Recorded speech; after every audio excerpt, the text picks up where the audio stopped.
প্রায় ১.৫ বছর পর আজ শিশুটি ঘরের বাইরে, নিজে হুইলচেয়ার চালাতে পারে না, তবুও পরিবারের একজনের হাত ধরে আজ সে দেখছে বাইরের সেই পরিচিত পৃথিবীটাকে। কিছুদিন আগেই এই শিশুটির জন্য আমরা একটি হুইলচেয়ারের আবেদন জানিয়েছিলাম।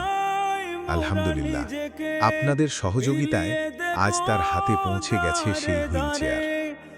যে মানুষটি এই শিশুটির চলার পথটুকু সহজ করে দিয়েছেন, আল্লাহ তাআলা তার এই সহযোগিতা কবুল করুন, রিজিকে বরকত দিন এবং দুনিয়া ও আখিরাতে উত্তম প্রতিদান দান করুন।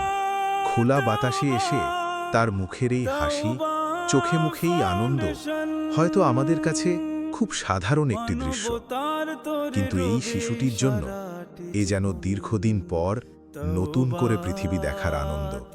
আমিন। তবে এখনো এমন আরও কিছু প্রতিবন্ধী শিশু একটি হুইলচেয়ারের অপেক্ষায়।